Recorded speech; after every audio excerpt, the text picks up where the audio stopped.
Hey everybody, welcome to another episode of the Dad Bod Transformation Podcast. I'm your host and resident nutritionist, John Kowaleski. And my guest today is a former personal trainer who holds certifications in fitness training, kettlebell athletics, and post-prenatal exercise, which is one that most people don't get.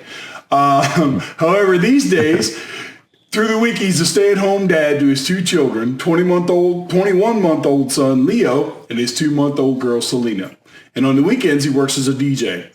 Like most of us, his journey has had its ups and downs and changes along the way. But at the end of the day, he's crushing it and is steadily moving towards his health and fitness goals. I've been fortunate enough to start working with him as he modifies his nutrition to reach the next level, and I'm super excited to have him on the show. Please welcome Anthony Alvarez. Anthony, how you doing, buddy? Hey, what's up, man? Oh, nothing much, man. Just living a dream, What about you? Same thing, man. Living the dream, except with two little minions running around.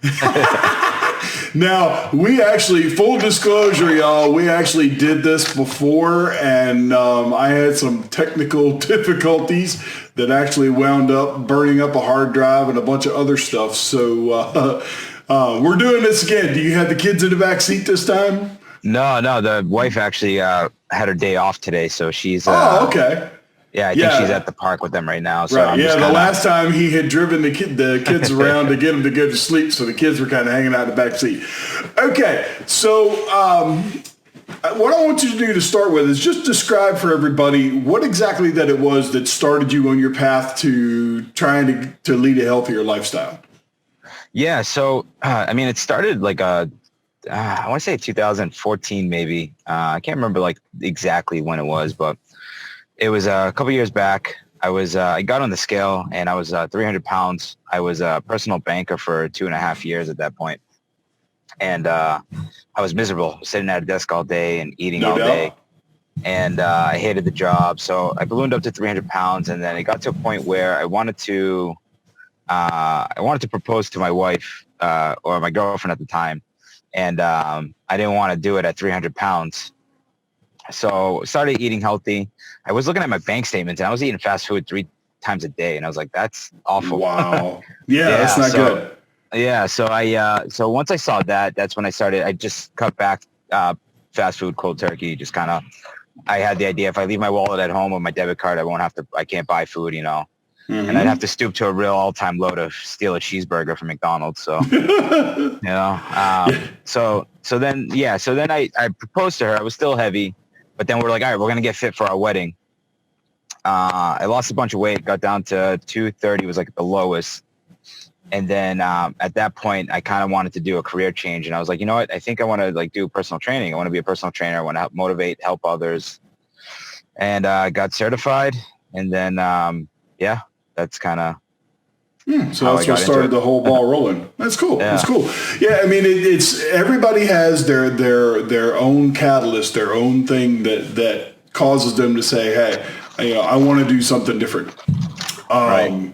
And it's always just, I mean, it's one of the things I enjoy most about what I'm doing right now with interviewing and talking to so many people. It's because, I hear all these different things and I remember back to what inspired me. And it's like, sometimes I find things in common with the person, and other times it's like, wow, man, I couldn't have gone through that and moved forward. I would have shut down or something like that. You know what I'm saying? So it's really cool. So now, how has that all worked out as far as balancing, gym and whatnot, trying to stay fit and having the little ones? So when I became a personal trainer, like that. We've talked about having kids, and this was back in 2016 when I got certified, I think. We talked about having kids and just kind of the idea was there. And then once my son was born, I decided, I think I'm going to do the whole stay-at-home dad thing because the amount of money that I made as a personal trainer probably would have went to daycare anyways. Right. So I was like, I don't mind. My wife has a really good job at a hospital. She's a interventional radiographer. Okay. So she does crazy shit. I can't even explain it, but, and then once we had kids, I, kind of slumped, to I mean, everybody deals with like a little bit of depression and whatnot. Oh So it yeah. was kind of like Yep. it was just an awful funk where, I was just constantly eating his nuggets. I wasn't really paying attention what I was eating. Right. And, Right. I mean, they were like relatively healthy nuggets. Like they weren't like, the crazy Purdue kind, but it was like, I just was like blindly eating and just wasn't focusing on my own health and my own mental state. So it was just kind of, I fell in a funk and didn't get out of it until like recently. So. Yeah, I believe me, I know exactly what you're talking about since I've been not as active when I've been dealing with my knee issues and whatnot. I've actually found myself doing a little emotional eating myself. And I mean, I'm trained in this shit. I should know better. You know what I'm saying? Right. Yep. But I'm human just like everybody else, and I make mistakes. So the important thing is that you recognize something like that and you move on from it. So that works out really well. And that's when I felt myself in that slump, I was like, all right, I can't have my daughter wasn't born at the time. So I was just kind of like, all right, I can't have my son seeing me like this. Like, what kind of image am I showing my son? You know what I mean? Like, right. So yep. Absolutely. It's I was actually, I did a podcast with another group member here the other day, and we was actually talking about that. Is one of his biggest motivators was his son being born. He's like, I can't live the life I'm living now and teach my son to follow in my footsteps. I've got to be better. You know what I'm saying? And I thought that was just incredible. And you could tell just by the way he was talking about it, just how touched and how emotional it was for him. And that's key, man. You people need to tap into stuff like that, because that is the type of stuff that'll push you through on those days you don't want to get up and go to the gym, or you just want to stop by McDonald's and grab a burger and a shake. You know what I'm saying? 100%. Constantly thinking about that stuff and obsessing about it. To me, that's a healthy obsession, and healthy obsessions are a good thing. So now we've talked before about your whole journey into keto, and you said that for a long time you used to bash the keto diet, and now you've realized some of the benefits of it. So why don't you just touch base on that a little bit and tell everybody how you went from bashing it to actually enjoying it? Oh my God! So like, as a personal trainer, all I heard was, I'm low carb diet. I'm going vegan. I'm going this. And, you hear about all these fad diets, and then somebody's like, oh, I'm losing weight just eating cheese and bacon. I'm like, that's stupid. Like, how the hell are you doing that? That's not healthy. Your cholesterol, this, and, fat has way more calories than this. And I'm just like, just shut up. You're dumb. And then, and then, just recently I was like, let me look into this thing. Like maybe the general public blew it out of proportion with like the dirty keto stuff. Right. And then maybe there is some type of science behind it. So let me look into it and do my research, and then, hours and hours of YouTube videos. I'm the type of person that once I research something, I'm in the rabbit hole. I'm just like gone. Yeah, I'm the same way. Into it. Yeah. I'm the same way. So I'm like, all right. I'm already pretty low carb. Like I hate cooking rice. I hate cooking pasta. I can never cook it perfectly to my liking. So I'm cool with that. Bread's going to be a tough one. And I just went balls to the walls with it. One week I was just like, all right, let's do this. And then I was like, if you can give yourself no carbs for a week, you could treat yourself to a donut at the end of the weekend. Yeah. So I did that for a little bit. And then eventually I didn't even crave a donut anymore. I was like, all right, I don't really need this donut anymore. Like, and just stopped going. And then, I'm eating burgers, I'm eating bacon, and I'm buying quality meats. I'm buying more, trying to get grass fed. As quality as I can that fits within my budget. And I love eggs. I love cheese. I love bacon. I mean, everything in the diet is just amazing. And I don't feel hungry anymore. When I first started, I was just counting calories, and I'm like, I'm like, oh yeah, I have room for a donut or a Twinkie. I got 200 calories left. That's fine. Let's eat that. Right. But I just felt hungry all the time, and I was like, all right, this is dumb. And when I did the keto thing, I'm like, yo, I am like full and still had like calories left to eat, I guess. It's like, yeah, that is one of the biggest benefits. Once you become fat adapted and you're actually burning those ketones, one of the biggest benefits from the keto diet is the fact that when you're eating all these healthy fats and the high levels of protein, dude, you're full. You don't want to eat. You find, there are a lot of people that follow the keto diet that actually go on like what they call like a one meal a day. Okay, that's a protocol. They get like if they're supposed to get 2,600 calories, that one meal has 2,600 calories in it, and they load up on the fats and they load up on. Yeah, I know. I can't see myself doing it. I've done it in two. But that was eating both meals. I ate a 22-ounce top sirloin steak. You know what I'm saying? Where I was getting 120 grams of protein at a shot. Right. But as far as being able to just get everything in one meal, I personally don't think I could do it. Yeah, it's tough. I tried doing the OMAD thing too for a little bit, and I'm like, wow, this is a lot of freaking food. Mm-hmm. And then the 2 meals I could definitely do. Like that's like I intermittent fast every day, so it's like, right. You know, my lunch is pretty big, and then my dinner is pretty big, and then I'm not hungry in between. I'm not snacking. I'm not eating my son's food, whatever he's eating, you know, in between. Right. So I'm like, this is great. And then I've gone the longer fasts and I feel fine. Like I don't feel starving. I don't feel hangry. I'm like, all right, this is chill, whatever. Yeah. So let's touch on that a bit, because that was one of the other things that I wanted to talk about was the fact that you do exercise intermittent fasting. And a lot of people find that that's relatively easy to do because their lifestyle puts them in that perspective. But tell us a little bit about how you got into the intermittent fasting and then took the next step into the prolonged fasting. Yeah. So I used to work with one of my colleagues as a trainer. He told me about intermittent fasting, and the way he explained it to me, he's like, oh, you can honestly eat whatever you want and still lose weight if you eat within a window. I'm like, oh, okay. At this time I wasn't certified. I was just doing like membership sales at that moment. So I'm like, okay, that sounds cool. Let me try that. And, I think I had like for lunch, I'd have a steak and cheese sub, and then dinner would be like grilled chicken and broccoli or something. Try to keep it a little bit healthier. Right. And it was kind of like losing weight, nothing crazy, but I was like, all right, this is kind of weird. But now I understand how it works. You know, I make sure that, one meal has all the, half the macros I need. The other meal has the other half. So, so when I started doing the keto diet, it's easier for me to stay fasted longer. So I'm like, when it comes time to break the fast, I'm like, I'm not starving, but I kind of want to eat right now. Like I'm not like searching for food, Right. So, and then the prolonged fast, when I started going 24, 48, 72, was kind of like just to change my relationship with food. Mm-hmm. There's so much research on all the medical benefits and the hormone profile that changes and stuff like that. But I did it to more like say like, okay, like that's food. I don't need it right now. If I was ever in a situation where there was no food, like what would I do? Like, you know what I mean? It's like, cause just like anybody, I'm an emotional eater. I eat through every emotion, and sure. Sometimes I drive by like a McDonald's and I smell the burger. I'm like, oh yeah, like that sounds great. Yep.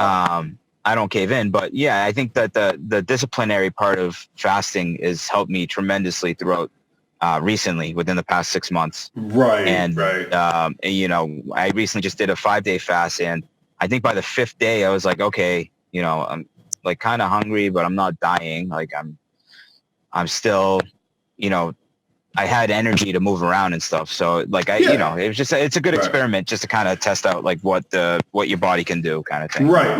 And we'll see. And as far as the prolonged fasting, especially, one of the biggest benefits of it is a process that's called autophagy. Okay. Yeah. And pretty much how that works is you have new cells that are eating old weak cells, and they actually, now I'm not 100% familiar on all the research of it, but some of the gist of what I've read is that these cells almost become like super cells. They're like incredibly healthy cells because they're eating other cells. You know what I'm saying? And that is that for the longest time, that has been one of the biggest benefits that's been touted about the prolonged fasting. So, I know that I've done intermittent fasting myself. I typically intermittent fast at least 4 days a week. So I know the benefits of that as far as, portion control, things like that. Intermittent fasting can really help people that struggle with portion control, things of that nature. So, there are benefits to it all the way around. Is it for everybody? No, it's not. It's just like anything else. Keto isn't for everybody. Paleo isn't for everybody. You know what I'm saying? It's all about finding your lane. But I mean, I think from all the research that I've read, I think you're going to see a lot more people getting into, I don't know so much about the prolonged fasting, but definitely intermittent fasting. Now, I personally, I'm a type 2 diabetic, and I actually spoke to my endocrinologist about prolonged fasting. And they said that it actually, for somebody that suffers from type 2 diabetes, it can actually mess with their insulin receptors if you do it for prolonged periods of time. So they don't recommend that. However, they recommend the intermittent fasting, like staying in a window of like 16-8 or, you know, like 18-4, something like, or 18-6, something like that. They say it's fantastic for insulin resistance. So it's a pretty good thing. When I was doing the research, I was into like a lot of Dr. Fun on YouTube, and he had a lot of interesting points, and he brought up a lot of good research, and I've been meaning to pick up his book. It's so tough for me to like read with the two minions running around. But no doubt.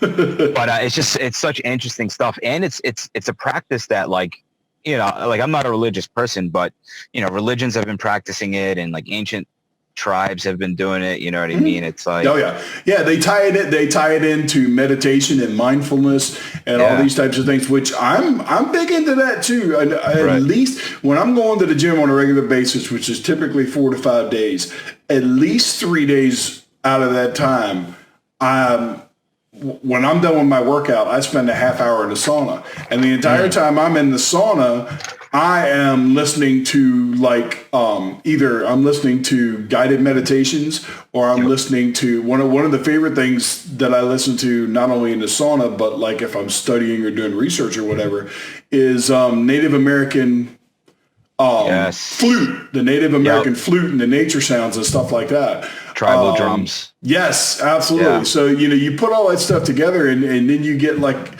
it doesn't matter whether you're fasting, you just take some time off to yourself, or you go to a sauna or whatever. Just take some time to breathe and be mindful and get yourself connected back to you. And you'd be amazed how much that can actually help you in your journey.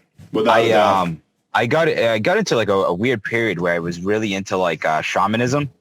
And I read a couple books on it, and I'm like, wow, this is amazing. And my therapist, we actually did some like kind of like guided like shamanism type stuff, and it was really like interesting stuff. I'm like, wow, this is really like, and then it kind of like, I mean, shaman, you know, shamans are just pretty much therapists. They're the third person view of like, you know, what, you know, they just help you out. So it's really interesting stuff. Oh yeah, because back in those days they didn't have therapists, and the shaman was who you went to for everything. He was your doctor, he was your counselor, he was everything. So everything. Yeah, absolutely. Okay, so now you have you've trained in a couple different styles as far as in the gym's concerned. You've done strongman training, and currently you're doing some MMA style stuff. So kind of touch on that stuff for us a little bit. Give us, for those of us who haven't done strongman, who haven't done MMA, you know, just kind of touch on that a little bit as far as the differences between the two and what you feel the benefits are to each. Yeah. So like the strongman training came when I was just kind of bored of my bodybuilding routine. You know, I was always on bodybuilder.com. I mean, there's nothing wrong with that, but I just kind of got bored of isolating muscles and just kind of, I don't know, bored of it.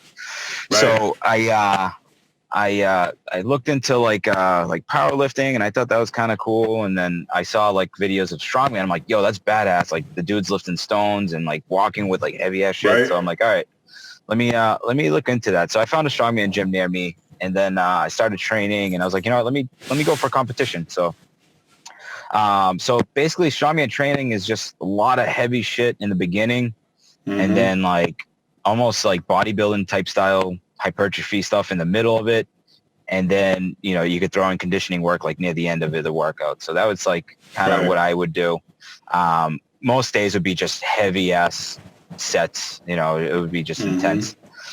So I did that for a while, and I put on a shitload of weight. I put on, you know, a good amount of muscle, but also fat, because I just wasn't tuned in with my diet.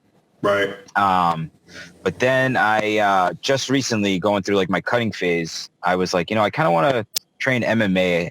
I'm strong as shit. I got brute strength, but I don't really know how to fight or anything like that. So I'm Right. kind of in the process of trying to find like a Krav Maga class or a judo class or something like that. Mm-hmm. But my training has been more like conditioning, just body weight stuff, kettlebell workouts, Right. really almost like like a hit type training, just really Gotcha. fast paced.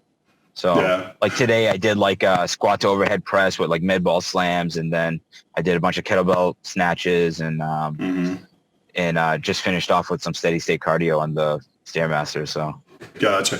Yeah. So yeah. now, do you find with the MMA that you're dealing with a lot more movements that like increase range of motion and flexibility? Because I mean, it would seem to me, I've never trained MMA, Yeah. but it seems to me like a lot of like I actually did a podcast with one of the other members who is a brown belt in Brazilian Jiu-Jitsu.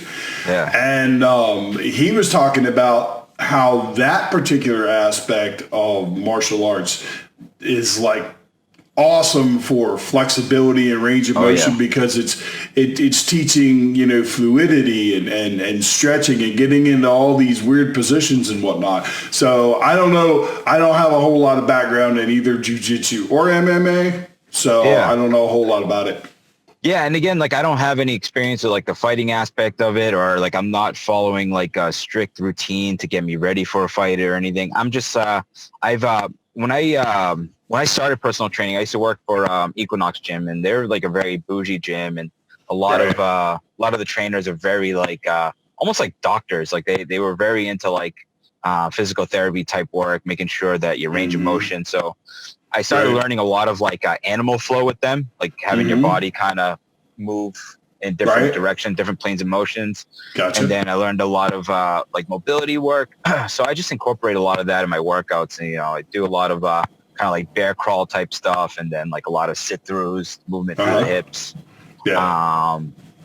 Just a typical push up, pull up type stuff. And just kind of use that to, just over repetition time as fast as I can, I guess. Right. Yeah. Um, Well, you get cardio out of it.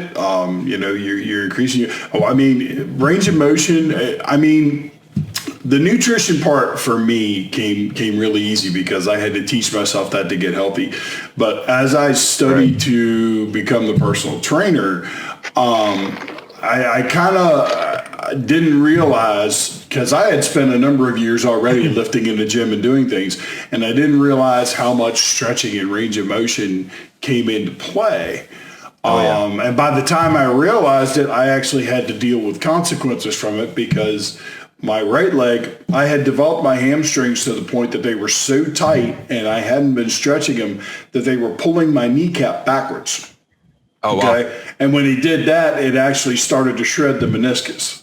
Yikes. So yeah, so I wound up having to go in and have the meniscus repaired. And then, my physical therapist is like, dude, you really need to start stretching these hamstrings on a regular basis. I'm getting ready for Yeah. knee replacement surgery. And it's like they still want me in the gym doing certain things to strengthen the leg to get ready for it. So it's, for all you guys out there that are just starting your journeys, resistance training is one of the best things that you can do as far as for improving metabolism rates and dropping body fat. But you need to stretch as you're building muscle, as you're going through these movements. You need to make sure that you pay attention to stretching. Get Yeah. into yoga or something like that that's going to increase your flexibility because it's going to make you healthier all the way around. Exactly. Yeah. Things like I always tell people, like when I used to train people, I made sure that their hamstrings, the hip complex, the shoulder complex, make sure all that was moving nice and fluid, Mm-hmm. because for the most part, people are at their desk, they're rounded shoulders and they're sitting down. So like their hips are really tight. So I'm always like, all right, Mm-hmm. we gotta get these people, this area is nice and loose before we get Yeah. into any activity, because last thing I want to do is mess you up. And then I don't make any money because you're not training with me anymore, but also it's not good for you. You know what I mean? Right. I want to keep you healthy. So. Absolutely. Okay, so the final question I'll ask you is the same one that I ask everybody that I do a podcast with. If you could affect one thing about health and fitness on a global level, something that would reach the entire world, what would it be? I think it would be the whole kind of like psychological aspect of things. Okay. I think that we focus too much on kind of like the science behind. I mean, it all ties in into, Yes. it's all connected. So like nutrition, movement, and mindfulness. You know what I mean? It all ties in together. But I think if we can make mindfulness like a priority, not Right. only for self-image, when we look at ourselves in the mirror, because that's something I'm struggling with now. Right. If we could change kind of like how we perceive ourselves, if we can change how we think of food, our relationship with food, and if we could change how, like you said, a lot of people just want to go to the gym and grind out, but they don't think about stretching and making sure their body's moving right. If you could change that mindset to incorporate all those things, then I think all else will kind of fall into place a little bit easier. Yeah, I agree, 100%. Almost like a cornerstone, you know what I mean? Mm-hmm. Yeah, we talk so much. The coaches and I, we talk a lot in the group. We have a little private chat that we do a lot of talking in, and all of us, Chris and Matt and myself, we all posted in the group about how mindset is key. But what you said is exactly the truth. This is all a puzzle. And each piece of the puzzle has its role, and everything fits together. It's nutrition, it's mindset, it's going in the gym and putting the proper stresses on your muscles to tear down the tissue so you can rebuild and become stronger or bigger if that's what you're looking for. Right. It is so important to pay attention to all aspects of this because each piece brings together the puzzle that winds up being your journey, Exactly. And if you leave any one out or you don't pay enough attention to one and too much attention to the other, not only can you hinder your progress, but you can actually cause damage. Right. So, I'm kind of in the position right now where, I've had friends like, oh, how'd you lose so much weight? And, I'm not going to advocate for not working out, but like my workouts have been very minimal just because I'm at home with the kids. Mm-hmm. So I tell them, I'm like, honestly, like I just focused on nutrition, but I would like to, that's the part that I'm missing right now is my workouts. Like I'm feeling flabby. I'm not feeling the strongest version of myself because I haven't been able to hit the gym as much. So, right. It's key. Mm-hmm. Absolutely. It's like, like we were saying, it's all the pieces of the puzzle. I subscribe to the philosophy, and this is just me, that when it comes to being healthy, 80% of it's in the kitchen. Okay. But that doesn't mean that the 10% of it that's the gym and the 10% of it that's recovery, which is another one that people have a tendency to glance over. They don't all play important roles because they do. One is just as important as the other. It's just you can have a real good training regimen and you can sleep 10 hours a night, but if you eat like shit, you're not going to make progress. It's just that simple. You can train like a superstar athlete, and it won't do you a bit of good if you're putting junk in your body. Exactly. One of my favorite guys to watch on YouTube, and you talked about bodybuilding.com, and I followed some of his stuff on there too, is Chris Gethin. I love Chris Gethin. I love his mindset. He's like real and to the point, and he's like, you put shit in, you're going to get shit out. If you look like shit, it's because you're eating shit. It's just that simple. Right. If you want to look better, if you want to feel better, you want to perform better, you got to put high test fuel in the tank. That's what you got to do. Exactly. So, all right, buddy. Well, I'm going to let you go so you can enjoy the rest of your day while your wife is with the kids. And I sure do appreciate you taking time out of your schedule to do this with me again after we had my little meltdown here.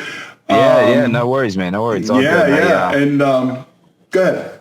No, I was saying I look forward to maybe doing this again when I cut down a little bit more. Absolutely. Now you're down 61 pounds now, right? I can't remember off the top of my head. It's about like a little over 60 right now. I was going to say, I thought that's what you had told me. So, but that's awesome. That's awesome. And that's since when? May? Since May? Is that when that was? May. Since May? Yeah, that's pretty awesome, dude. That's pretty awesome. Thanks, man. Well, stay the course, and we'll see you again soon. All right, man. Sounds good. Yeah, man. Have a good day. All right, later.